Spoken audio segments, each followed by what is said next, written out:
Alright. तो आज का अपना टॉपिक है अल्टरनेटिंग करंट। ठीक है। अब अल्टरनेटिंग करंट ये जो चैप्टर है ये बेसिकली बहुत लोगों को प्रॉब्लम देता है, इसीलिए मैं ये वीडियो बना भी रहा हूँ क्योंकि मैं नहीं चाहता कि जो फिजिक्स का ट्रेंड चलता आ रहा है खास करके बायोलॉजी स्टूडेंट्स में वो कैरी फॉरवर्ड हो। ठीक है। मेरा ये एक अप्रोच है उन बच्चों के लिए जो मेरे से पढ़ना चाह रहे हैं और दूर हैं, पढ़ नहीं पा रहे हैं। ठीक है। क्योंकि मैं इन पर्सन बहुत कम क्लासेस ले पा रहा हूँ, मेरी शिफ्टों का टाइमिंग मैनेज नहीं हो रहा है और बहुत सारी प्रॉब्लम्स है जिनके साथ मैं डील कर रहा हूँ। तो मेरा तो इतना लाइफ खराब हो गया है, इतना लाइफ खराब हो गया है मेरा।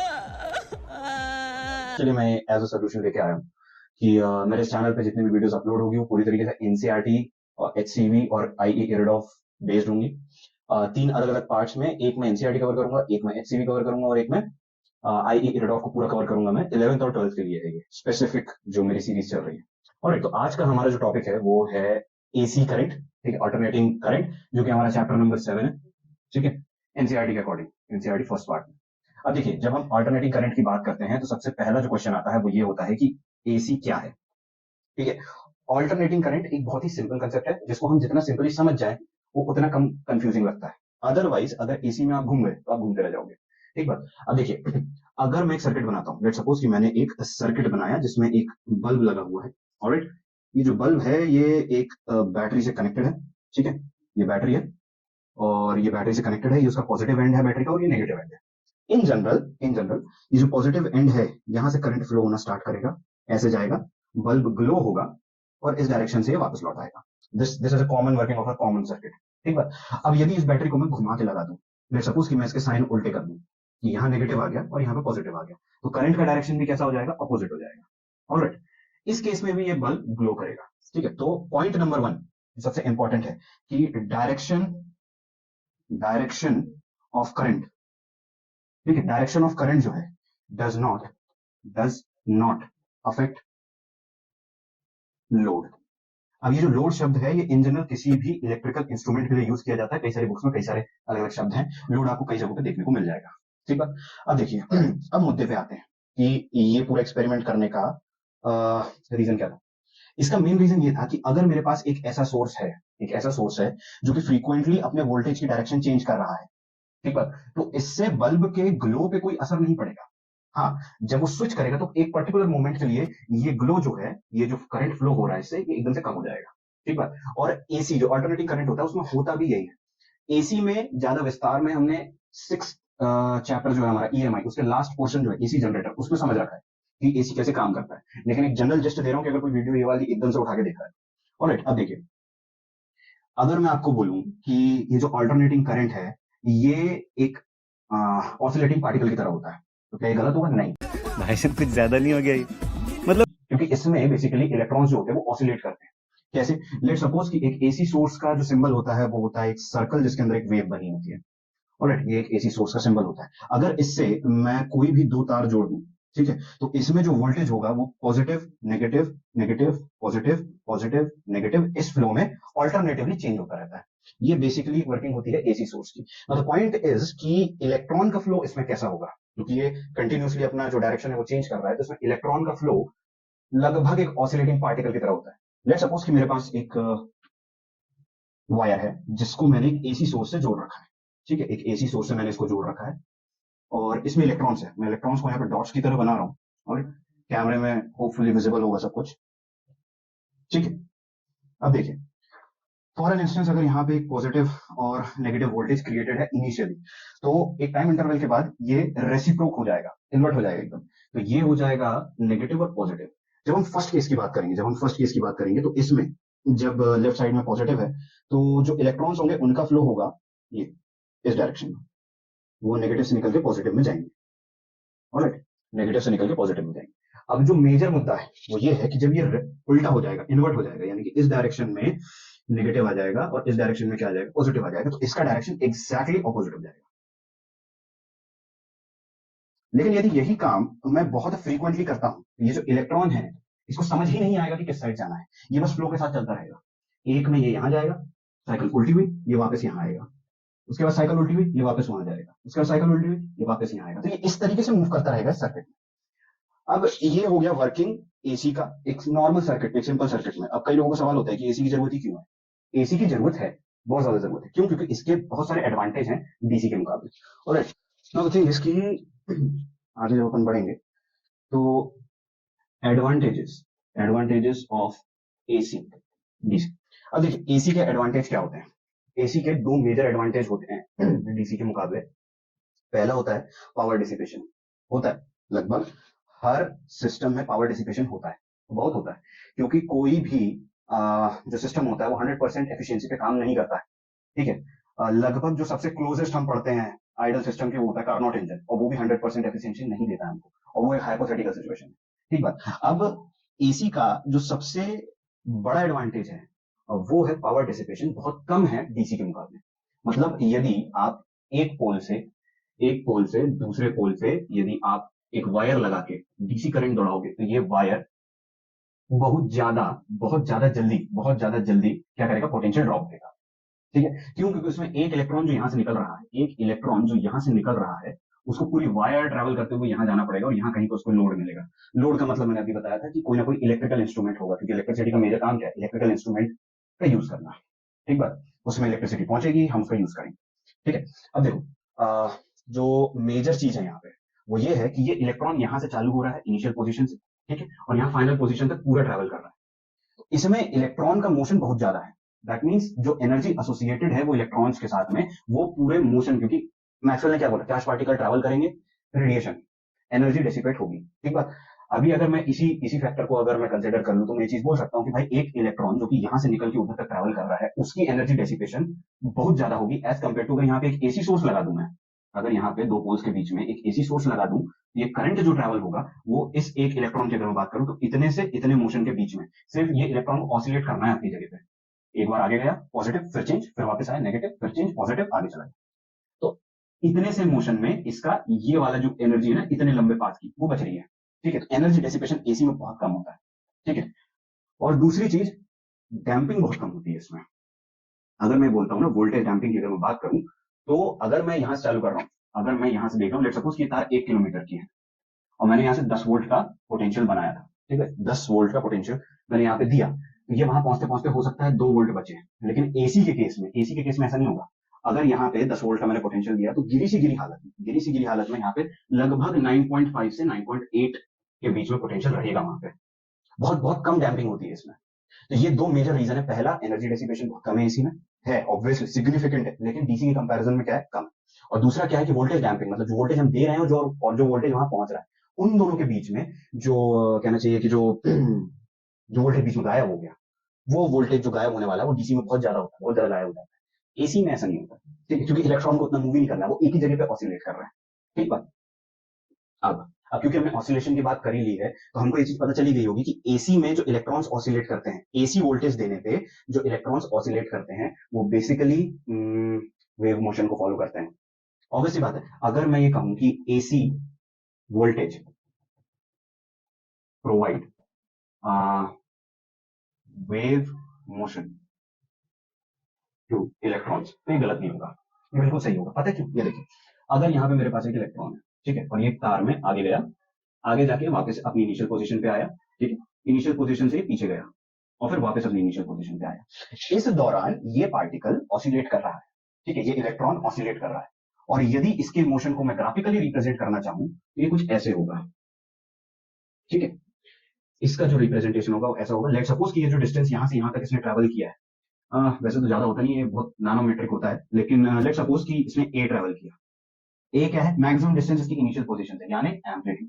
ठीक है, अभी ये एम्पलीट्यूड मैंने यहां पर मार्क कर दिया, और फिर जब ये नेगेटिव में आया, मतलब अपने इनिशियल पोजीशन से पीछे डायरेक्शन में आया, अगर मैं मान लूं कि एक्स एक्सेस है और ये इसकी इनिशियल पोजीशन ओरिजिन है, x axis minus x axis. Alright, अब देखो, अब ए यहाँ पे है एक्स एक्सेस पे, जब ये वापस आया इनिशियल से पीछे गया तो यहाँ पे कौन सा आएगा? माइनस ए आएगा। ऑलराइट, यहाँ पे माइनस ए यहाँ पे आएगा। कोई इशू इसमें किसी प्रकार का होना तो नहीं चाहिए वैसे। जब ये initially time t equals to 0 पे ओरिजिन पे था, टी इक्वल्स टू 0 पे कहा था? ओरिजिन पे था। ठीक है, फिर ये आगे गया पीक पे, यहाँ पे, जब ये यहाँ पहुंचा, फिर उसके बाद ये वापस अपनी इनिशियल पोजीशन पे आया। ए डिस्टेंस पे वो पीक पे था, उसके आगे वो नहीं गया। ठीक बात, तो ए डिस्टेंस क्या कहलाएगा? एम्पलीट्यूड कहलाएगा। ठीक बात, अब उसके बाद वो वापस इनिशियल पे आया, फिर उसके बाद कहां गया? ये माइनस ए पे गया, ये माइनस ए से वापस इनिशियल पे आया। तो ये जो है, ये जो रिप्रेजेंटेशन है, ये साइन वेव की रिप्रेजेंटेशन है। ठीक है, और आपको पता ही है कि अगर कोई साइन वेव के पैटर्न को फॉलो करता है, दैट मीन्स कि वो वेव मोशन या ऑसिलेशन या एसएचएम परफॉर्म कर रहा है। ठीक बात। एसएचएम की एक और कंडीशन होती है, उसके बारे में अभी बात नहीं करेंगे क्योंकि अननेसेसरी है। ठीक बात। बेसिकली एसी और वेव मोशन का बहुत गहरा नाता है और इस पूरे चैप्टर में हमको इसी नाते को समझना है। इस चैप्टर को पढ़ने का जो हमारा एजेंडा है वो यही है कि ये एसी डिफरेंट डिफरेंट कंडीशन में कैसे बिहेव करता है। बेसिकली हमारी बात हो गई थी कि एसी सोर्स जो होता है, ये जो पोटेंशियल प्रोड्यूस करता है और उस पोटेंशियल से जो करंट आता है, ये तीनों ही चीजें एक वेव फंक्शन को रिप्रेजेंट करती है। ठीक है। अब वेव फंक्शन को रिप्रेजेंट करने का मतलब है, बेसिक जो मतलब है वो ये है कि ये साइमल्टेनियसली ऑसिलेट करते हैं समय के साथ। ठीक है। अच्छा, यदि ये साइन फंक्शन या साइन वेव को रिप्रेजेंट करते हैं तो ये साइन वेव की इक्वेशन को भी फॉलो करेंगे। साइन वेव की जनरल इक्वेशन जो होती है वो होती है x equals to x m sine omega t. Omega angular frequency होती है, टी हमारा टाइम पीरियड होता है, साइन का फंक्शन होता है क्योंकि एंगुलर चेंज होता है। इस बारे में अपन वेक्टर्स के किसी एक लेक्चर में गौर करेंगे कि ये इक्वेशन क्यों है, लेकिन रिप्रेजेंटेशन इसी फॉर्म में होता है। ये जो एक्सएम होता है ये आपका एम्पलीट्यूड होता है, ये एम्पलीट्यूड होता है। तो यदि एसी वोल्टेज, एसी करंट, ये दोनों ही अगर इस इक्वेशन को फॉलो करते हैं तो कैसे करते हैं? ठीक है। अगर इनका रिप्रेजेंटेशन इस फॉर्म में करना चाहूं तो कैसे करना होगा, वो अभी एक छोटे से डेरिवेशन के साथ में देख लेंगे। ऑलराइट, तो मिटा देते हैं।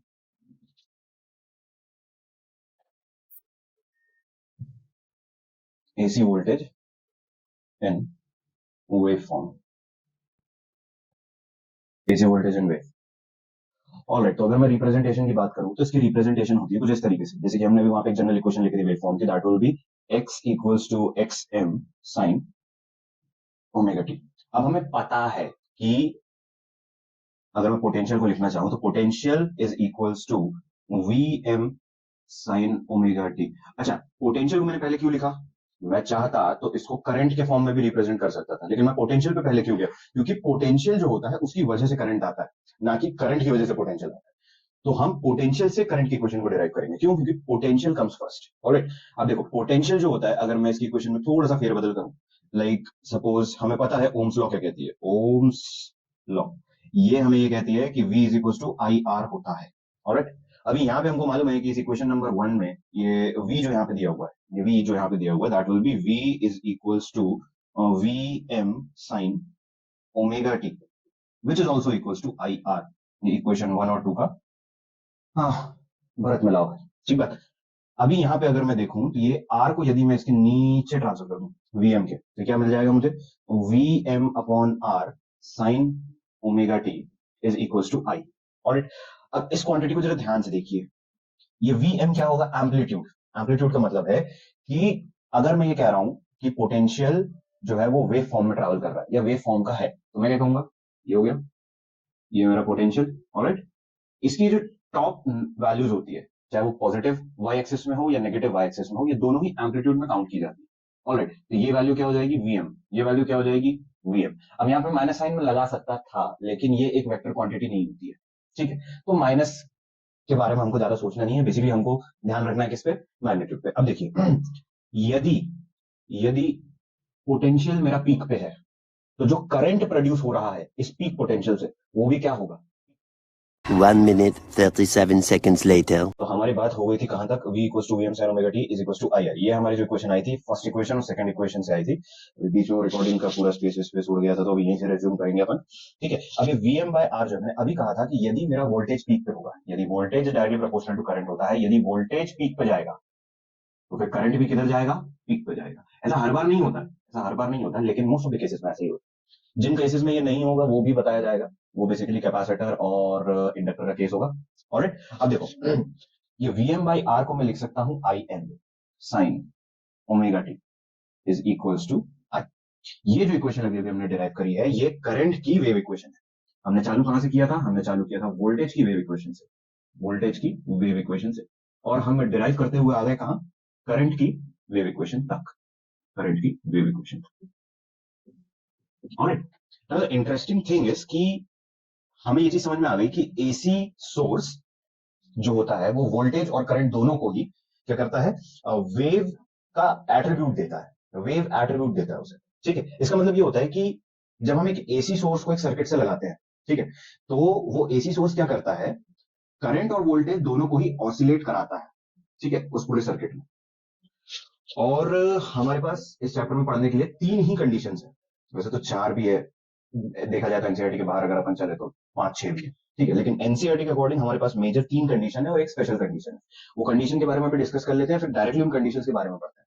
Alright, condition number 1, purely resistive circuit, purely resistive circuit, resistive circuit. Now the thing is कि प्योरली रेजिस्टिव सर्किट क्या है, ठीक है, एसी सोर्स को एक ऐसे सर्किट से जोड़ा जाए जिसमें सिर्फ रेजिस्टेंस है, तो वो क्या हो जाएगा, प्योरली रेजिस्टिव सर्किट। अगर मैं यहां बनाना चाहूं तो ये ऐसा बनेगा, रेजिस्टेंस और इससे जुड़ा हुआ एक AC source, that's it, that's, बस ये हो जाएगा प्योरली रेजिस्टिव। अब अगर मैं सेकंड कंडीशन की बात करूं तो सेकंड कंडीशन हो जाएगी, लेट्स सपोज सेकंड कंडीशन मेरी हो जाएगी प्योरली, प्योरली कैपेसिटिव, कैपेसिटिव, यानी एक कैपेसिटर जुड़ा हुआ है एक एसी सोर्स से, ऑलराइट। और तीसरी जो कंडीशन है वो हो जाएगी प्योरली इंडक्टिव,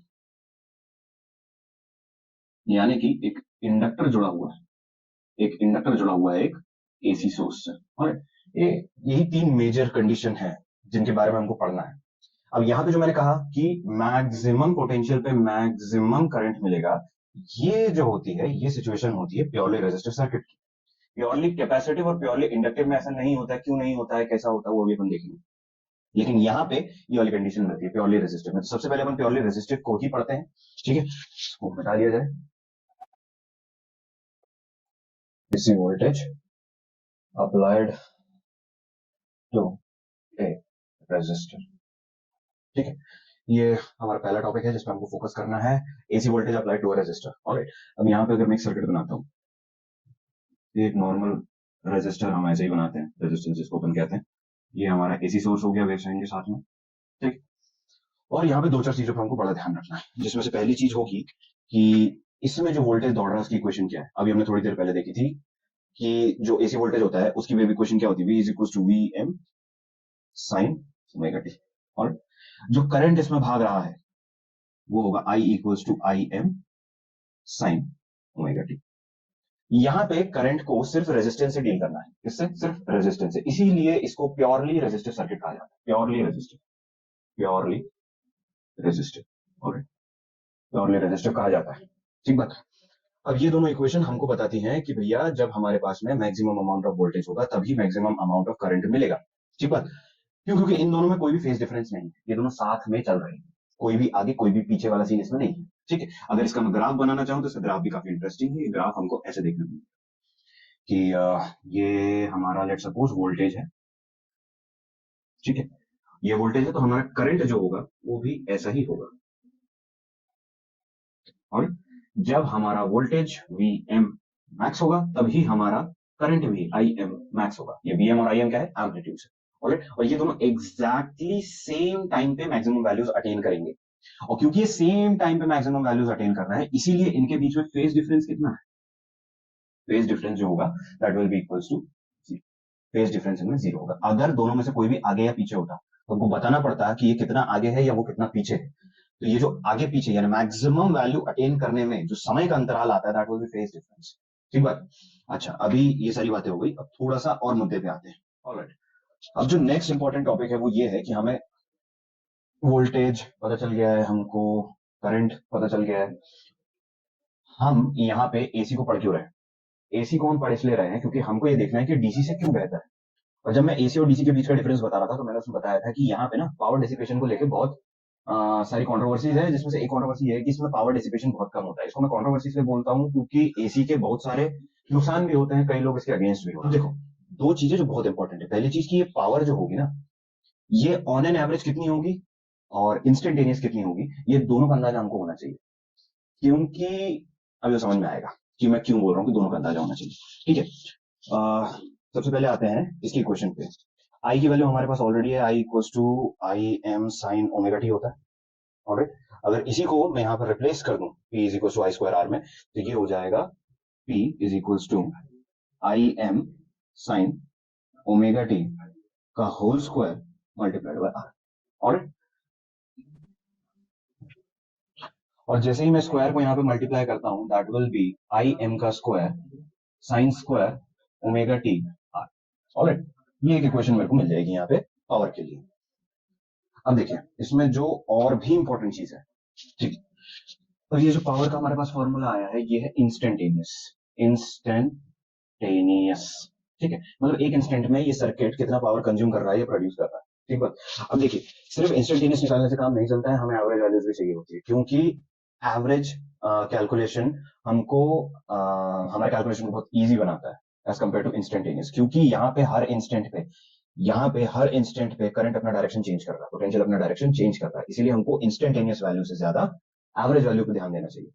अच्छा, अगर मैं एवरेज की बात करूं तो मुझे कुछ नहीं करना है, बस इस फॉर्मूले को एवरेज कर देना है। ठीक है, एवरेज कर देना, दैट्स इट। ठीक, अब जब मैं इसको एवरेज करूंगा तो ये आ जाएगा P is equals to average of I M का square sine square omega T multiplied by R, इसका एवरेज। अब इसमें से कौन कौन सी वैल्यूज है जो बाहर आ जाएंगी, आई एम का स्क्वायर और आगे भी कॉन्स्टेंट है बाहर देख दो उसको, that will be I M का स्क्वायर बाहर, आर बाहर, अंदर बचा क्या, साइन स्क्वायर ओमेगा टी का एवरेज। अब इस साइन स्क्वायर ओमेगा टी का एवरेज जो होता है इसकी वैल्यू होती है इक्वल टू हाफ। ठीक है, ये क्यों इक्वल टू हाफ होती है, इसके पीछे क्या रीजन है, ये दूसरी किसी मैथमेटिक्स के बेसिक्स क्लास में मैं समझाऊंगा। ठीक है, तो हमारे P की एवरेज वैल्यू कितनी आ गई, P average is equals to half I M square R. ये हमको हमारा एवरेज पावर का फॉर्मूला मिल गया इस सर्किट में, प्योरली रेजिस्टिव सर्किट में। ऑलराइट, अब इसके बाद ना एक इंपॉर्टेंट चीज जो हमें सोचनी चाहिए वो ये है कि मैंने अभी थोड़ी देर पहले कहा था कि एसी वैल्यूज अपनी जो पावर्स या मैग्नीट्यूड होता है वो कंटिन्यूसली चेंज करती रहती है, कि वो कभी बढ़ रही है कभी कम हो रही है, इसका डायरेक्शन चेंज हो रहा है। ठीक है, काफी सारी चीजें इसमें।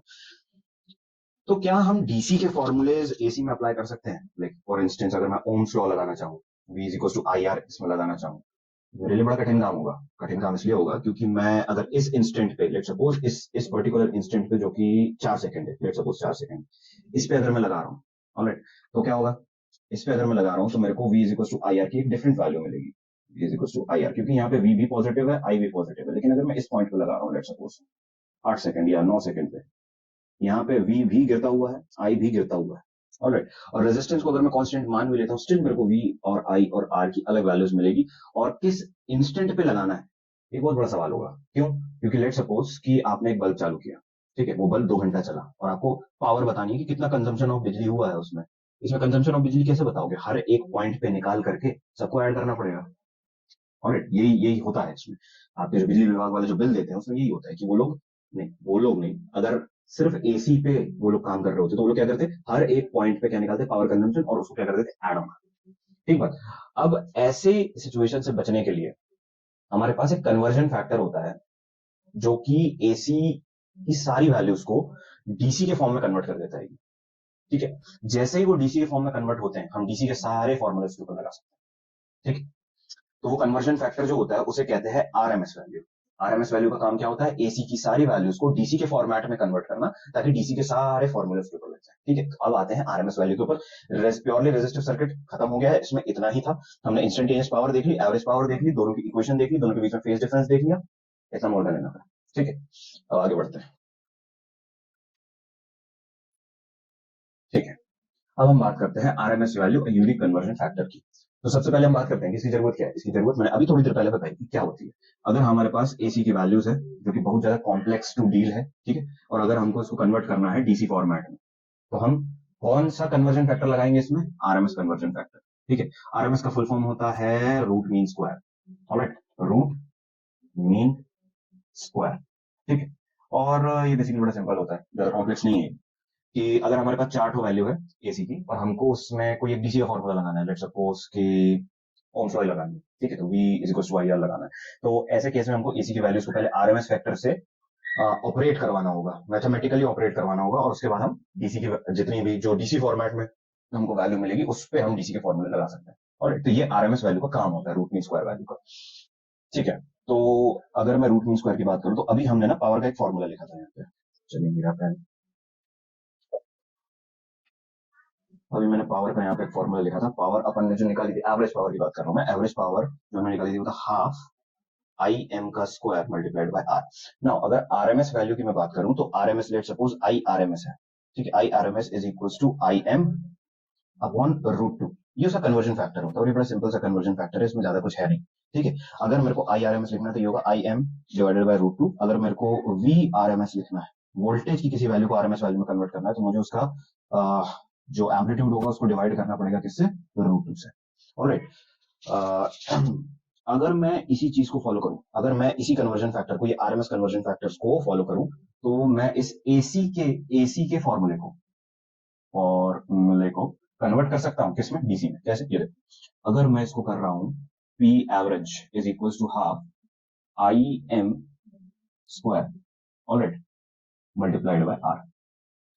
अब यहां पे देखो, इस इक्वेशन नंबर 1 में I R M S is equal to I M by root two में अगर मैं आई एम की वैल्यू पे जोड़ दूं तो आई एम की वैल्यू कितनी होगी, I R M S multiplied by root two. इसको मैं यहाँ पे आई एम को अगर रिप्लेस कर दूं यहाँ पे, तो ये कितना हो जाएगा, I R M S multiplied by root two का whole square divided by R, which is also equals to half I R M S का स्क्वायर, रूट टू का स्क्वायर कितना हो जाएगा, 2 मल्टीप्लाइड बाय आर। ये 2 से हाफ कैंसिल हो जाएगा और ये हो जाएगा आई स्क्वायर आर, ये आर एम एस, ठीक है। तो ये पावर का जो हमारी एवरेज पावर का फॉर्मूला आ गया, ये डीसी वाला फॉर्मूला आ गया। बस यहाँ पे हमने क्या किया, जो हमारी एसी वैल्यूज थी उसकी जगह हमने उसकी आरएमएस वैल्यू रखी, दैट्स इट। तो ऐसे हम एसी वैल्यूज में अगर आरएमएस वैल्यूज, उनकी रिस्पेक्टिव आरएमएस वैल्यूज अगर रख दें तो हम एसी को डीसी फॉर्मेट में कन्वर्ट कर सकते हैं। ये आरएमएस वैल्यू का मेजर काम होता है। अच्छा, एक चीज और, आरएमएस वैल्यूज को इफेक्टिव वैल्यूज भी कहा जाता है, जैसे कि ये आरएमएस करंट है, ठीक है, आरएमएस करंट, ठीक है, इसे इफेक्टिव करंट भी कहा जाता है, और इफेक्टिव करंट भी। तो ये आरएमएस वैल्यूज का काम होता है। ऑलराइट, अब आरएमएस वैल्यूज के बाद जो मेजर टॉपिक आता है वो आता है phasors. Alright, phasors basically rotating vectors होते हैं, फेजर्स आर रोटेटिंग वेक्टर। और ये रोटेटिंग वेक्टर्स कैसे काम करते हैं, बड़ा इंटरेस्टिंग है, इसको समझते हैं थोड़ा सा।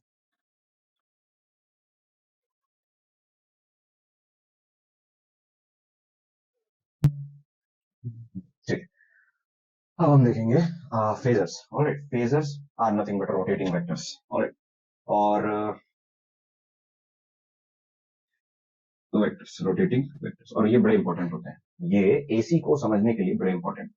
ठीक है, इन जनरल भी फेजर्स और रोटेटिंग वेक्टर्स का बहुत काम होता है, ठीक है। ये जो होता है ना, ये वेव मोशन को एक अलग इमेजिनरी प्लेटफॉर्म पे लेके जाते हैं, ठीक है।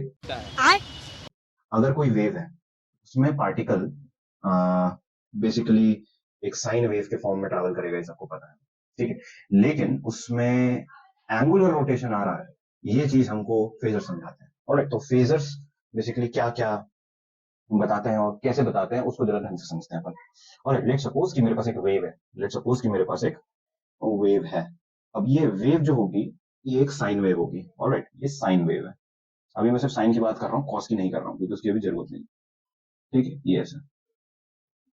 ऑलराइट, ये एक साइन वेव है मेरे पास, ये थोड़ी सी डिसइंटीग्रेटेड बनी है, कहीं पे ज्यादा बड़ी है, कहीं कम बड़ी है, कोई बात नहीं, ठीक है, ये एक साइन वेव है। ऑलराइट, अब देखिए, यदि मैं इस सेंटर पे एक वेक्टर को यूं करके लेटा दूं, ठीक है, एक वेक्टर को यूं करके लेटा दूं, इसको मैं थोड़ा बड़ा बनाने की कोशिश करता हूँ, एक सेकंड, इसको थोड़ा बड़ा बनाया जाए, ठीक है। लेट्स सपोज कि मेरे पास में एक साइन वेव है, ठीक है, और यहाँ बीच में एक वेक्टर को मैंने क्या कर दिया, लिटा दिया। नाउ ये वेक्टर के ऊपर हमारा वो पार्टिकल है जो मूव करेगा ऐसे, ठीक है। अब जो समझने वाली बात है वो ये है कि जब ये पार्टिकल यहाँ पे आएगा, ये जो वेक्टर है वो उसको फॉलो करते हुए यहाँ पे आएगा, जब ये पार्टिकल यहाँ पे आएगा तो ये वेक्टर उसको फॉलो करते हुए यहाँ पे आएगा, जब ये पार्टिकल यहाँ आएगा तो ये वेक्टर उसको फॉलो करते हुए यहाँ आएगा, और ऐसे ही जब ये पार्टिकल यहाँ पे आ जाएगा तो ये वेक्टर एक 180 डिग्री का टर्न लेके यहाँ पे आ जाएगा, 180 डिग्री का टर्न। और यहाँ पे अगर एक दूसरा वेक्टर है, ठीक है, अगर यहाँ पे एक दूसरा वेक्टर है तो वो इसी पार्टिकल के साथ नीचे की ओर एक 180 डिग्री का टर्न लेगा, ठीक है, डायरेक्शन जो होगा वो चेंज होगा यहाँ पे, दैट्स इट, ठीक है, ये इसी के साथ पार्टिकल के साथ, ठीक। अब ये डायग्राम जब मैं बनाता हूं तो मेरे को दो चीजें समझ में आती है। पहली चीज कि वेक्टर एक वेव में रोटेट कर सकता है। अगर मैं एक वेक्टर को एक एम्पलीट्यूड की पोजीशन के जस्ट नीचे सेंटर पकड़ के अगर लगा दूं तो ये यूं करके घूम सकता है एकदम हमारे स्पीडोमीटर की तरह जो हमारी गाड़ियों में लगा होता है, ठीक है, ऐसे करके रोटेट कर सकता है। अगर मैं इन दोनों वेव को एक दूसरे के ऊपर ट्रांसपोज कर दूं तो मेरे को समझ में आएगा कि मेरे को मिल रहा है बेसिकली एक सर्कल, ठीक है, एक सर्कल मिल रहा है जिसमें कि एक पार्टिकल एक पोजीशन से दूसरी पोजीशन में सर्कुलर मोशन कर रहा है, ऑलराइट, और बीच में लगा हुआ एक वेक्टर जो है वो उसे फॉलो कर रहा है, बिल्कुल घड़ी के कांटों की तरह, ऑलराइट। तो ऐसे वेक्टर्स जो कि रोटेट करते हैं उन्हें फेजर्स कहा जाता है या रोटेटिंग वेक्टर्स कहा जाता है, और ये वेव का एक रोटेटिंग रिप्रेजेंटेशन होता है। अभी हमने देखा कैसे, ऑलराइट। इसके बहुत सारे अलग अलग तरीके भी होते हैं, जैसे कि एक शैडो लाइट एक्सपेरिमेंट होता है, उसमें क्या करते हैं, हम एक कांटा लेते हैं ऐसे करके, ऑलराइट, और यहाँ पे हम क्या करते हैं, हम यहाँ पे ऐसे करके एक एरो ले लेते हैं और यहाँ पे हम एक टॉर्च लगाते हैं जिससे लाइट आ रही है ना। जैसे जैसे ये नीचे जाएगा, ऑलराइट, जैसे जैसे ये नीचे जाएगा, और इसके पीछे जो शैडो होगी वो धीरे धीरे क्या होती जाएगी, कम होती जाएगी, ऑलराइट, ठीक है, कम होती जाएगी। और जैसे ये नीचे जाएगा ये शैडो कैसे होगी, नीचे जाएगी और बढ़ती जाएगी, ऑलराइट, ठीक है, ओवरलैप कर गया, मैं इसको वापस बनाने की कोशिश करता हूँ।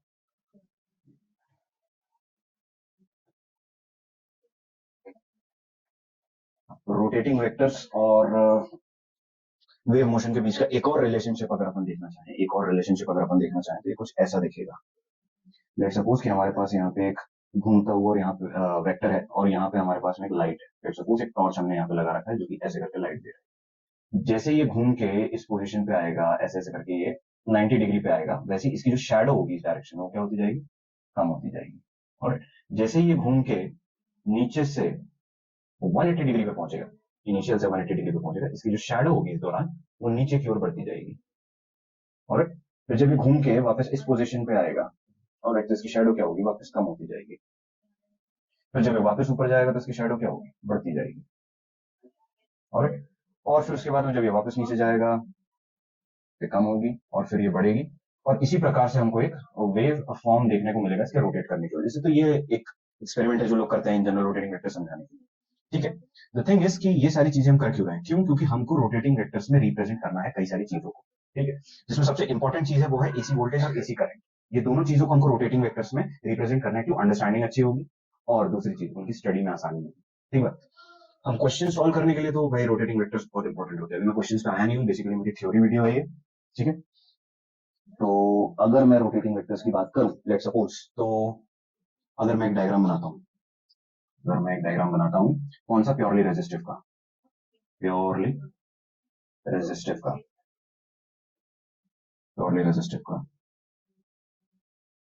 ठीक है। तो ये हमारा क्या है, लेट सपोज कि ये हमारा एसी वोल्टेज है, ठीक है, और जो हमारा करंट होगा वो भी इसी के साथ पीक वैल्यूज अटेन करेगा, यानी तो वीएम और आई एम दोनों सेम टाइम पे आएंगे, और दोनों ही सेम टाइम पे, आई एम और वी। और अगर मैं इसको एक रोटेटिंग वेक्टर फॉर्म में बनाना चाहूं इसको, तो मैं कैसे बना सकता हूं। इसके लिए जो चीज इंपॉर्टेंट है वो ये है कि इनके बीच में फेज डिफरेंस 0 है। मतलब एक वेक्टर जो कि आई का होगा, पीक वैल्यू की बात कर रहा हूं, आई एम का होगा, और एक रोटेटिंग वेक्टर जो कि वी एम का होगा, इन दोनों के बीच में कोई भी एंगुलर डिफरेंस नहीं होगा। और जब ये दोनों पीक पे होंगे ये यहाँ पे होगा।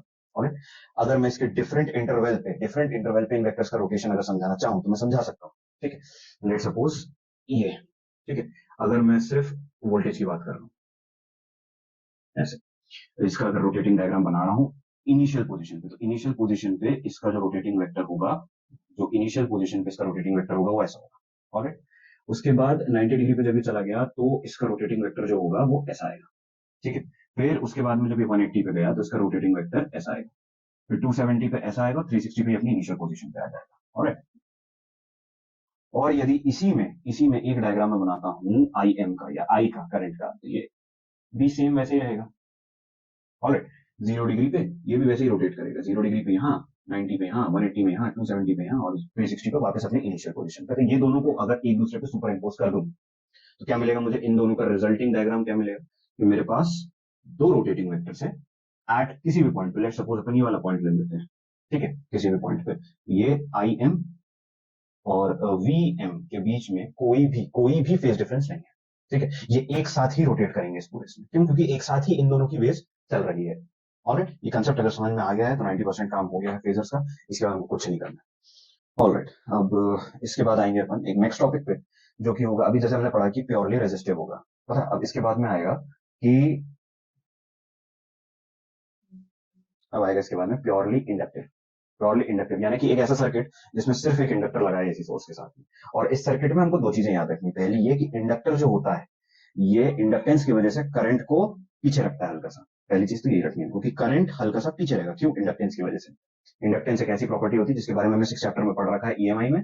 ये बेसिकली करंट को एकदम से फ्लो नहीं होने देती किसी सोलेनॉइड से उर्फ इंडक्टर से। ऑलराइट, ठीक।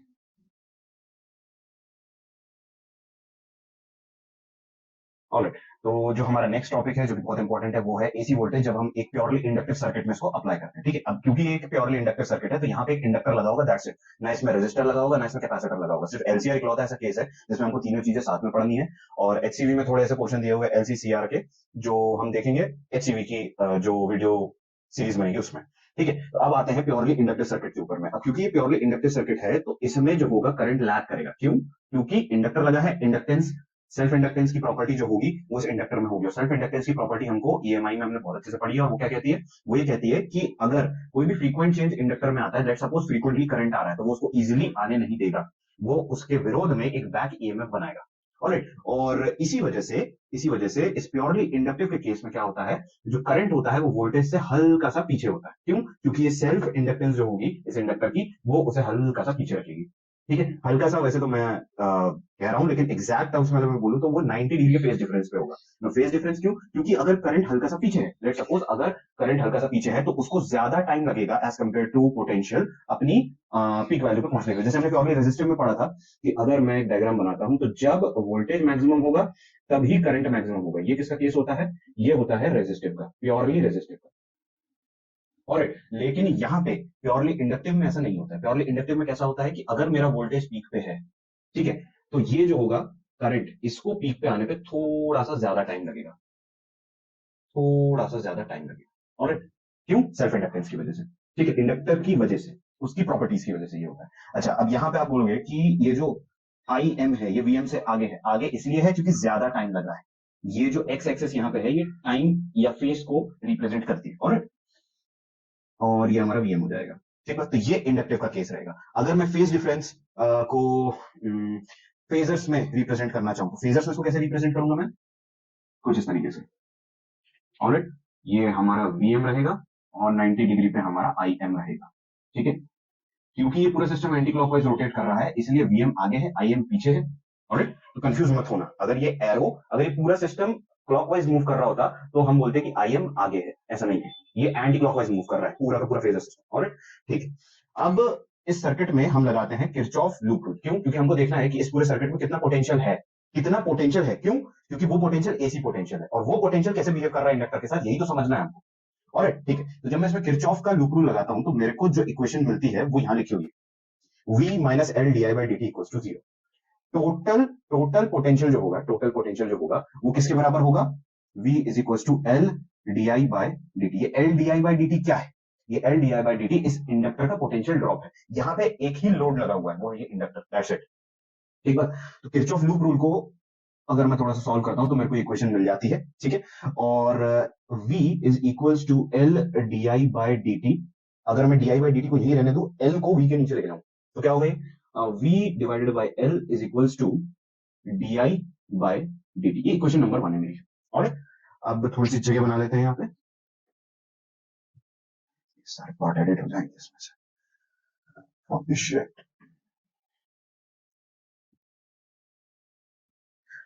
अब देखो, हमने प्योरली रेजिस्टिव के केस में भी देखा था कि हमारा जो पोटेंशियल होता है ये वेव फॉर्म में रिप्रेजेंट किया जा सकता है।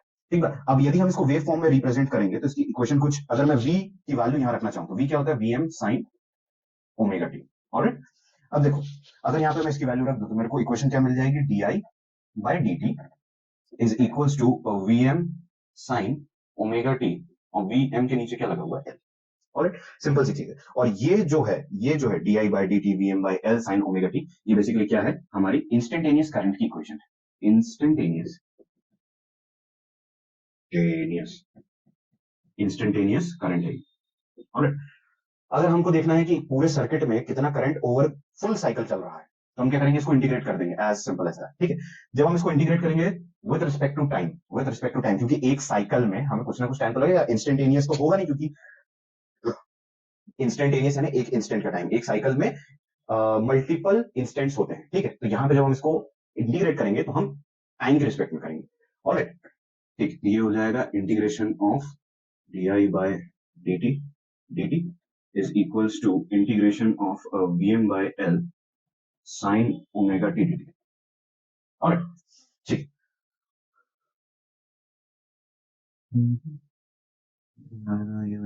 उसके बाद हम क्या करेंगे, ठीक, तो यहाँ पे क्या होगा, dt कैंसिल हो जाएगा, di का इंटीग्रेशन i आएगा। ऑलराइट, Vm और L दोनों ही कांस्टेंट है, ये बाहर आएंगे, अंदर बचेगा integration of sine omega T dt। अब साइन ओमेगा टी, इसका जब हम इंटीग्रेशन करते हैं विद रिस्पेक्ट टू dt, तो इसकी एक फॉर्मूला होता है मैथ्स में, that will be integration of sine omega T dt is equals to minus of cos omega T whole divided by omega, ये होता है। ठीक, जब हम इसको इंटीग्रेट करेंगे मैथ्स बेसिक्स, किसी एक लेक्चर में मैं समझाऊंगा कि कैसे होता है, क्यों होता है।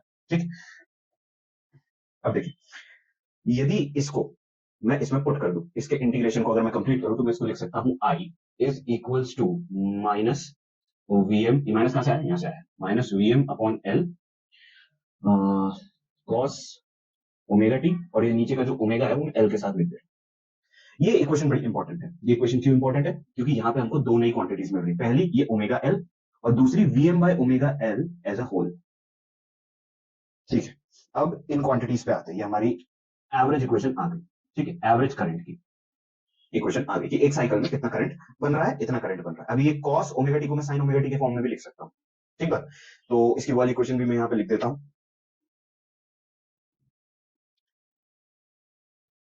Since minus cos omega T is equals to sine omega T minus pi by two, ये नॉर्मल मैथमेटिक्स है। ठीक है, तो मैं इसको कैसे लिखूंगा, minus cos omega T is equal to sine omega T minus pi by two, तो ये हो जाएगा हमारा यहां से I is equals to V M upon omega L multiplied by sine omega T minus pi by. यहां से हमको दो चीजें एकदम क्लियर हो गई इस इक्वेशन से। पहली ये कि ये जो करंट है, ये जो करंट हमने निकाला है, ये माइनस पाई बाय टू के फेज डिफरेंस में, मतलब 90 डिग्री पीछे चल रहे हैं इसके फेजर्स। कहने का मतलब ये है कि अगर वोल्टेज आगे है तो 90 डिग्री पीछे चल रहा है क्या, करंट। ठीक बात, ये सिग्निफाई करता है, और ये हमने प्रूफ कर दिया कि हाँ ऐसा होता है। ठीक बात, आगे चलेंगे। यहाँ पे एक इंटरेस्टिंग चीज ये है कि ये जो ओमेगा एल है, ये ओमेगा एल जो है, ये एक स्पेसिफिक चीज को सिग्निफाई करता है। इस इक्वेशन को इलेबोरेट करते हैं और समझते हैं इस चीज को। So I is equals to I M sine omega T minus pi by two. अब यहाँ पे जो आई एम लिखा हुआ है, इसकी एक्चुअल वैल्यू अभी हमने थोड़ी देर पहले वहां लिखी थी, I M is equals to V M upon omega L. Alright, अब देखो ये सेम इक्वेशन हमने अभी थोड़ी देर पहले उसमें देखी थी प्योरली रेजिस्टिव में, वो क्या थी, I M is equals to V M upon R. एक चीज तो कंफर्म है कि जो ओमेगा एल नाम की क्वांटिटी है, ये प्योरली इंडक्टिव के केस में वही काम कर रही है जो प्योरली रेजिस्टिव में कौन कर रहा था, रेजिस्टेंस कर रहा था। ऑलराइट, और इस ओमेगा एल को कंबाइंडली इस एक्स जैसे दिखने वाली चीज से रिप्रेजेंट किया जाता है। ठीक बात, और नीचे एल लिखा जाता था कि इंडक्टर, ये सिग्निफाई कर सके कि एक इंडक्टर है। ठीक है, इंडक्टर का केस है बेसिकली। तो ये क्या है, इसे कहा जाता है इंडक्टिव रिएक्टेंस। और इसका काम क्या होता है, इसका वही काम होता है जो प्योरली रेजिस्टिव में रेजिस्टेंस का काम होता है, यानी कि करंट को रेजिस्ट करना।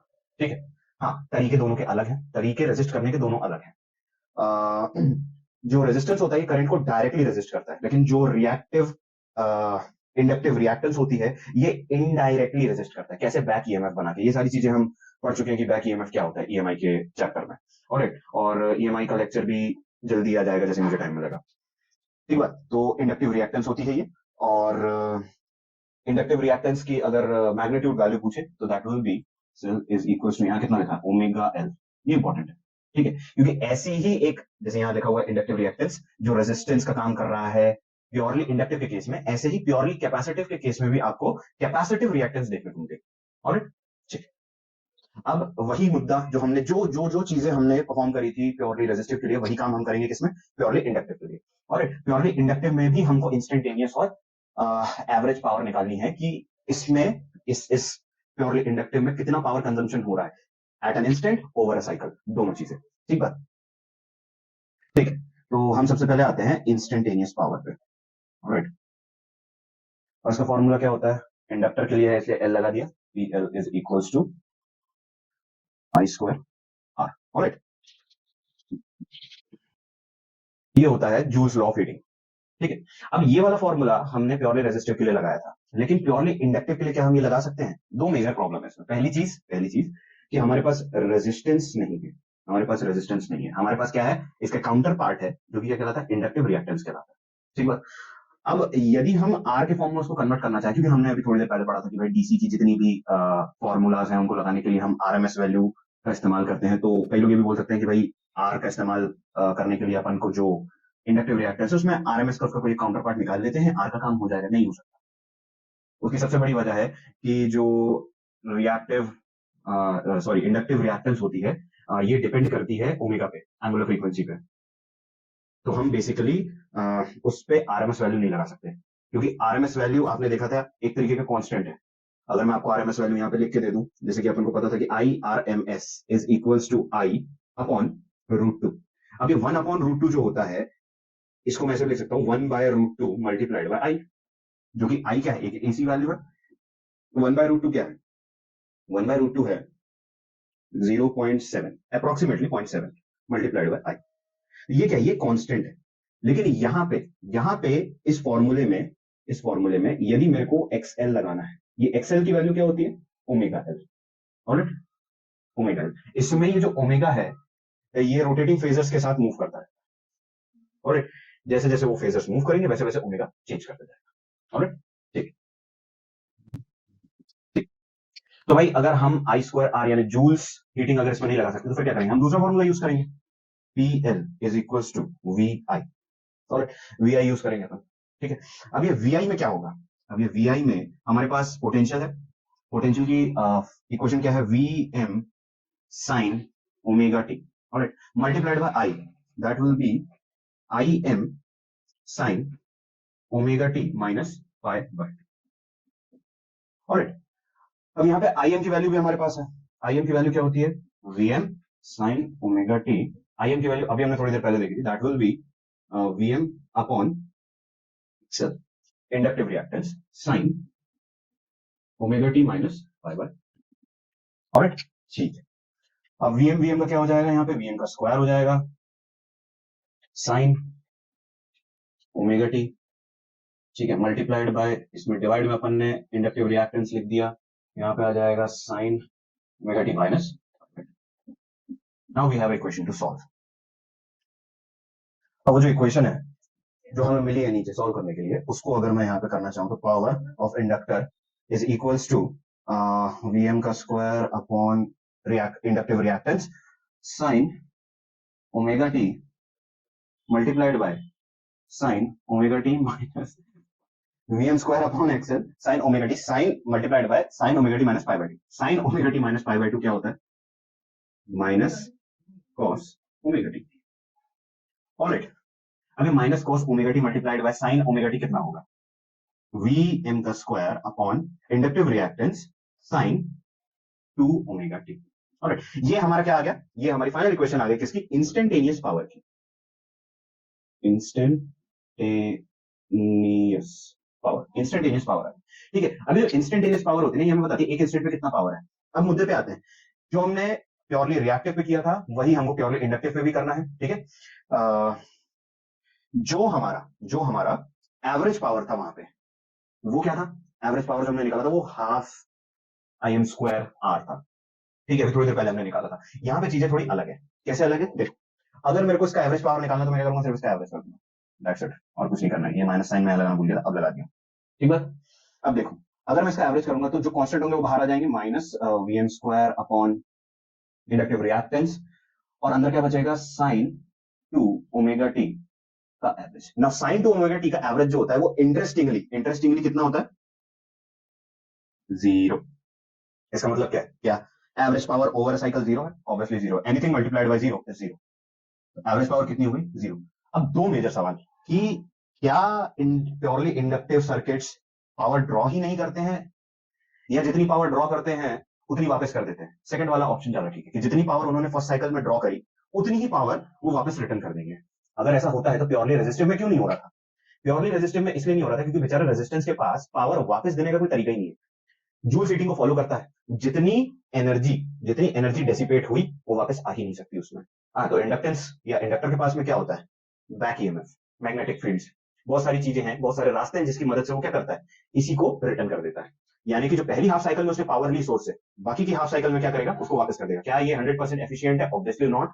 क्या हम इसे 100% एफिशिएंट मान के चलते हैं? Obviously yes. ठीक बात। अगर मैं इसका ग्राफ बनाता हूं, एक सिंपल ग्राफ बनाता हूं यहां पे, ठीक है, अगर मैं यहां पे एक ग्राफ बनाता हूं इसी चीज को एक्सप्लेन करने के लिए, तो बड़ा सिंपल सा ग्राफ है, एनसीईआरटी में दिया भी हुआ है, ठीक है। दैट विल बी, ये हो जाएगा हमारा टाइम, कई लोग इसको ओमेगा टी भी बोलते हैं, फेज डिफरेंस, जैसा बोलना, ठीक है। ये हो जाएगा 0 डिग्री, ये हो जाएगा 90 डिग्री, ये हो जाएगा 180 डिग्री, ये हो जाएगा 270, और थोड़ा सा और आगे अगर इसको मैं बना दूं, that will B 360 degree. Alright, अब देखो जो हमारा वोल्टेज होगा वो नॉर्मली ट्रैवल करेगा, मैक्सिमम 90 पे, फिर 180 पे वापस 0, फिर ये ऐसा नीचे की हाफ साइकिल। ऑलराइट, लेकिन जो हमारा करंट होगा जब ये पीक पे है, वीएम कहां है? 90 डिग्री पे, तब हमारा करंट 0 पे होगा, मतलब इसकी जो वेव है वो यहां से चालू है ऐसे। ऑलराइट, तो ये पीक पे कब आएगा? जब हमारा वोल्टेज 180 डिग्री पे होगा। इससे हमें साफ साफ समझ में आ रहा है कि इन दोनों के बीच में, इन दोनों के पीक वैल्यू अटेन करने के टाइम में कितने का डिफरेंस है? एक 90 डिग्री पे कर रहा है, 180 डिग्री पे कर रहा है, तो दोनों के बीच में 180 माइनस 90 यानी कितना हो गया? 90 डिग्री का फेज डिफरेंस है। 90 डिग्री को क्या लिखते हैं? पाई बाय 2। और ये चीज इस इक्वेशन में लिखी हुई है। अगर मैं करंट की इक्वेशन पे ध्यान दूं, क्या होती है? I is equals to I M sine omega T minus pi by 2। Alright, अच्छा अब यहां पे पावर कहां है? पावर है जब ये दोनों पीक पे आएंगे तो इंडक्टर क्या करेगा? पावर गेन करेगा सिस्टम में से। ये पावर कुछ इस तरीके से बनेगी, पॉजिटिव गेन किया उसने, और जब रिटर्न करेगा नीचे की हाफ साइकिल में ये कुछ ऐसा दिखेगा नेगेटिव साइन के साथ में। ये एनसीईआरटी में बना हुआ है। ऑलराइट, तो इसी के साथ में पावर का जो डायग्राम है वो कंप्लीट होता है। ये एनसीईआरटी में आपको दिया हुआ है, इसे इंडिकेटर डायग्राम कहते हैं। ग्राफ्स का ऑल्टरनेटिव नाम होता है इंडिकेटर डायग्राम। कई जगहों पर देखने को मिलता है शब्द, जिनको नहीं मालूम उनको आज पता चल गया कि इंडिकेटर डायग्राम क्या होते हैं। Nothing but simply graphs. Alright, ठीक। अब देखिए, क्या प्योरली इंडक्टिव सर्किट में ही सिर्फ टोटल पावर 0 होती है? नहीं, प्योरली कैपेसिटिव में भी टोटल पावर 0 होती है। क्यों? कैपेसिटर के पास भी चार्ज स्टोर करने की क्षमता होती है, और उसी स्टोर्ड चार्ज की वजह से वो क्या करता है? जितनी पावर उसने फर्स्ट हाफ साइकिल में ली है उतनी सेकंड में वो लौटा देता है। ठीक है, तो यही सेम ट्रेंड हमको प्योरली कैपेसिटिव में भी देखने को मिलेगा। ऑलराइट, ठीक है, तो अब हम आगे वाले टॉपिक पर बढ़ते हैं जो कि है AC voltage applied to a capacitor. ठीक है, हाँ तो भाई अब नेक्स्ट और इस वीडियो का लास्ट टॉपिक है, क्योंकि एलसीआर में दूसरे वाले में कवर करूंगा इसी, ठीक है, जस्ट कल परसों जब भी अपलोड हो रही है उसके एक दिन बाद होगी वो। ठीक है, AC voltage applied to capacitor. अब कैपेसिटर का केस लगभग एकदम सेम है इंडक्टर के जैसा, इवन इक्वेशंस में भी बहुत सिमिलरिटी है। तो अगर आपको इंडक्टर आता है तो उसमें से एक नेगेटिव साइन हटा देना, पूरा कैपेसिटर का डेरिवेशन बन जाएगा। ठीक है, ऐसा क्यों हो रहा है? क्यों? क्योंकि वहां पे करंट क्या था? फेज डिफरेंस पे था 90 डिग्री पीछे, और कैपेसिटर में करंट क्या होगा? फेज डिफरेंस में होगा 90 डिग्री से आगे। ऐसा क्यों होता है? क्योंकि कैपेसिटर का काम होता है करंट स्टोर करना, बेसिकली चार्जेस स्टोर करना होता है, लेकिन इन जनरल आम भाषा में कह सकते हैं कि करंट स्टोर करता है। ठीक है, ये स्टोर्ड करंट जो होता है ना, टाइम में इसमें से निकलता है, और वो स्टोर्ड करंट निकलने के लिए क्या करता है? उसको वोल्टेज की जरूरत नहीं है निकलने के लिए। अगर कैपेसिटर को सिंपल एक सर्किट में एक लोड के साथ लगा दूंगा तो वो लोड जलने लगेगा। यही काम होता है, बिना वोल्टेज के भी करंट निकलता है, इसीलिए इसमें करंट आगे होता है। ज्यादा फ्री पाथवे है कैपेसिटर में करंट का, ये बेसिक है इसका। ठीक है, अगर मैं यहाँ पे एक डायग्राम बना लूं जिसमें एक एसी सोर्स है, ऑलराइट, और यहाँ पे क्या लगा हुआ है? एक कैपेसिटर लगा हुआ है। ठीक है, एक कैपेसिटर लगा हुआ है, कैपेसिटर सी हो गया है। और अगर मैं इसमें किरचॉफ लूप रूल लगा रहा हूं, तो किरचॉफ लूप रूल मेरे को क्या बताएगा कि जो पोटेंशियल है यहाँ पे, इस पूरे सर्किट में सिर्फ एक ही जगह है जहां पे पोटेंशियल ड्रॉप हो रहा है, और वो है कैपेसिटर। वो किसके बराबर होगा? Potential is equal to charge upon capacitance. Simple है। अभी किरचॉफ अगर इसमें लगाऊंगा तो मैं क्या लिख सकता हूं उसको? V minus Q by C is equal to 0। V की इक्वेशन मुझे पता है, मैं यहाँ पे क्या लिख सकता हूँ, v is equal to V M sine omega T. और मैं इसको ऐसा क्यों लिख रहा हूँ, क्योंकि मुझे पता है कि यहाँ पे जो वोल्टेज है वो वेव फॉर्म में ट्रेवल करता है। इसकी बात वीडियो की शुरुआत में हो गई है। अब करंट को अपन क्या बोलते हैं, current is equal to D Q by D T. और इस इक्वेशन में अगर v की वैल्यू मैं पुट कर दूं तो वो क्या आएगी, V M sine omega T is equal to Q by C. अभी सी को मैं इधर ट्रांसफर कर देता हूँ, ठीक है। तो क्यू की वैल्यू क्या आ रही है मेरे पास में, V M sine omega T whole multiplied by C, ठीक है। होल मल्टीप्लाइड किया, ये ब्रैकेट हटा दूंगा, सी इधर वी एम के पास लिख दूंगा, नो बिग इशू, ठीक है। अब Q की वैल्यू हमारे पास है, इक्वेशन नंबर 1 हमने लिख दी है। ये इक्वेशन नंबर 2 अगर मैं लिख दूं, I equal to D Q by D T, तो I क्या हो जाएगा, I would be equal to D by D T, और Q की वैल्यू ये वाली मैं यहाँ पुट कर देता हूँ, V M sine omega T multiplied by C. और एज सिंपल एज दैट। अब इसमें होगा क्या, इसमें हमको कुछ नहीं करना है, सिर्फ इसको डिफरेंशिएट कर देंगे, दैट्स इट। तो डिफरेंशिएट करने के बाद हमको क्या क्या मिल जाएगा, पहले तो जो कॉन्स्टेंट्स है उनको बाहर निकलेंगे हम, जैसे कि वीएम बाहर आ जाएगा, ठीक बात। फिर और क्या बाहर आ जाएगा, सी बाहर आ जाएगा, ठीक है। फिर अंदर क्या बचेगा, D by D T of sine omega T, sine omega T ये बचेगा, ठीक है। जो कि हमारे पास साइन ओमेगा टी का अगर मैं डिफरेंशिएशन करूंगा तो क्या मिलेगा मुझे मिलेगा ओमेगा कॉस ओमेगा टी। ये हो जाएगा omega V M C D by D T multiplied by cos, नहीं डी बाय डी टी तो हट गया, इंटीग्रेट हो गया, डिफरेंशिएट हो गया, ये हो जाएगा कॉस। ये मुझे क्या मिल गया, ये मुझे मिल गया करंट, ये मेरे एसी करंट की वैल्यू आ गई यहाँ पे, ठीक है। अभी कॉस ओमेगा टी को अगर मैं साइन ओमेगा टी में कन्वर्ट करूं तो मुझे क्या मिलेगा, cos omega T is equal to sine omega T plus pi by two. Alright, तो जो करंट की इक्वेशन आ रही है मेरे पास वो कुछ इस प्रकार की आ रही है, I is equals to omega C V M sine omega T plus pi by. इससे हमको साफ समझ में आ रहा है कि जो हमारा करंट है वो पाई बाय टू के फेज डिफरेंस से आगे चल रहा है as compared to potential. Alright, ठीक। अब यहाँ पे कुछ चेंजेस मैं कर सकता हूं, जैसे कि वीएम को यहाँ पे वीएम ओमेगा सी को मैं हल्का सा चेंज करके लिख सकता हूँ, VM upon 1 upon omega C. ये 1 अपॉन ओमेगा सी अल्टीमेटली अगर ऊपर जाएगा तो इसी पोजीशन पर वापस आएगा। मैंने सिर्फ इसी पोजीशन को हल्का सा चेंज किया है, ठीक है। क्यों, for sake of simplicity and analogy, ठीक बात। कैसे, देखो पहले इक्वेशन को पूरा लिखना है, पर उसके बाद में हमने रेजिस्टेंस में, कैपेसिटेंस में और अब रेजिस्टेंस में और इंडक्टेंस में आई की वैल्यू पड़ी थी, क्या थी वो, I M is equal to V M upon R, purely resistive में। प्योरली इंडक्टिव में क्या पड़ी थी, I M V M upon omega L.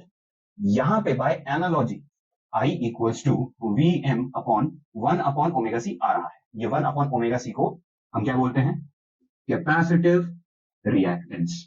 ये जब अभी कैपेसिटिव इंडक्टेंस इंडक्टिव रिएक्टेंस हम जब वहां पढ़ रहे थे तब मैंने बताया था कि ऐसी ही एक क्वांटिटी हम प्योरली कैपेसिटिव सर्किट में भी देखेंगे। इसका काम क्या है, वही जो प्योरली रेजिस्टिव में आर का था, प्योरली इंडक्टिव में इंडक्टिव रिएक्टेंस का है, जिसको अपन ऐसा सिंबल देते हैं, और यहां पे कैपेसिटिव रिएक्टेंस कर रहा है भाई, ठीक है। तो ठीक है, अब हमने करंट की इक्वेशन तो निकाल ली, ये हमारी करंट की इक्वेशन है।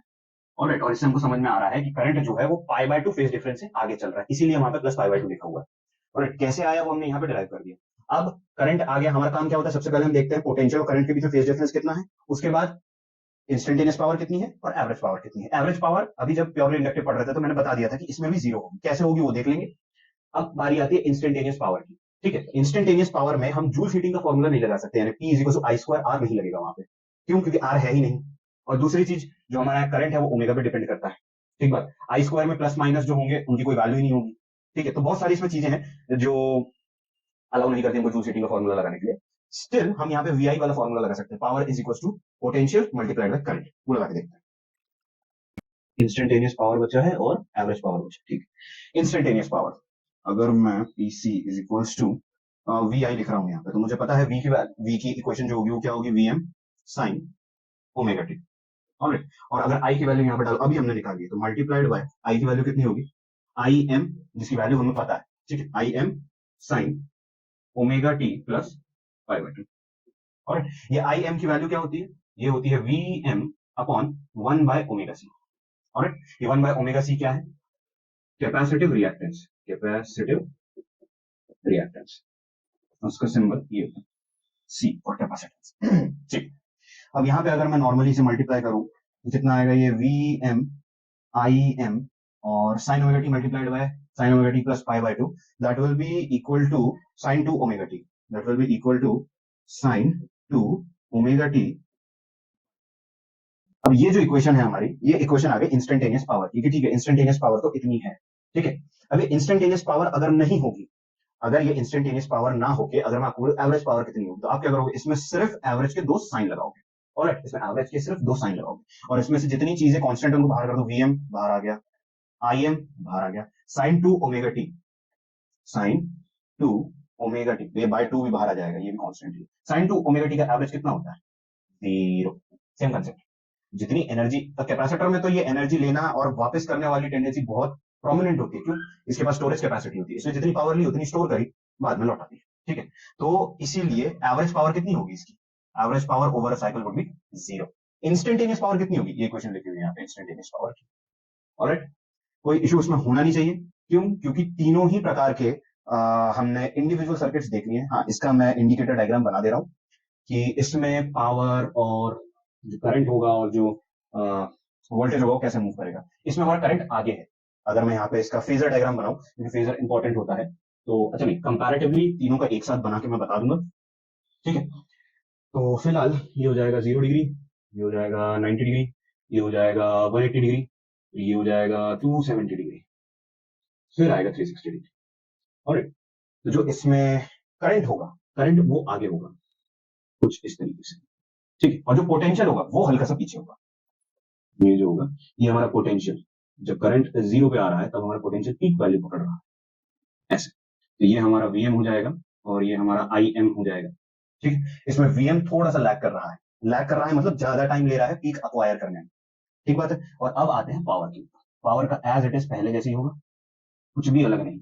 और साइकिल में पावर ली, सेकंड में वापस कर दी, इंस्टेंटेनियसली ये नॉन जीरो होगा, ओवर अ साइकिल ये 0 होगा, ठीक बात, कोई भी इश्यूज में नहीं होना चाहिए। हाँ, अब हम आते हैं किस पे, इन तीनों के फेजर डायग्राम पे, प्योरली रेजिस्टिव, प्योरली कैपेसिटिव और प्योरली इंडक्टिव के फेजर डायग्राम पे आते हैं। तीनों को कंपैरेटिवली देख लेते हैं कि इनके फेजर डायग्राम कैसे बनते हैं, और उसी के साथ आज का ये वाला जो लेक्चर होगा इसको अपन कंक्लूड कर देंगे, ठीक। कंपैरिजन ऑफ फेजर डायग्राम, ठीक है। जो पहली चीज होगी इसमें वो होगी कौन सी, प्योरली रेजिस्टिव, प्योरली रेजिस्टिव, ठीक है। प्योरली रेजिस्टिव का कैसा होगा, कोई फेज डिफरेंस नहीं होगा। ऑलराइट, अगर ये मेरा एक्स वाई एक्सिस है, लेट्स सपोज ये मेरा अगर एक्स वाई एक्सिस है, तो जिधर पे मेरा वीएम है वहीं पे मेरा आईएम होगा, ठीक है। प्योरली रेजिस्टिव में ये केस होगा। फिर आते हैं purely inductive, purely inductive. Alright, purely inductive में क्या केस होगा, प्योरली इंडक्टिव में जो करंट होगा वो लैग करेगा, कितने से, 90 से, और ये पूरा सिस्टम कैसे घूम रहा है, एंटी क्लॉकवाइज, ठीक है। ये हमारा वीएम हो जाएगा और इससे ठीक 90 डिग्री के पीछे, क्योंकि ये ऐसे घूम रहा है, पीछे क्या होगा हमारा आईएम होगा, पीक वैल्यू। ऑलराइट, इनके बीच में कितने का होगा फेज डिफरेंस, π/2 का, -π/2।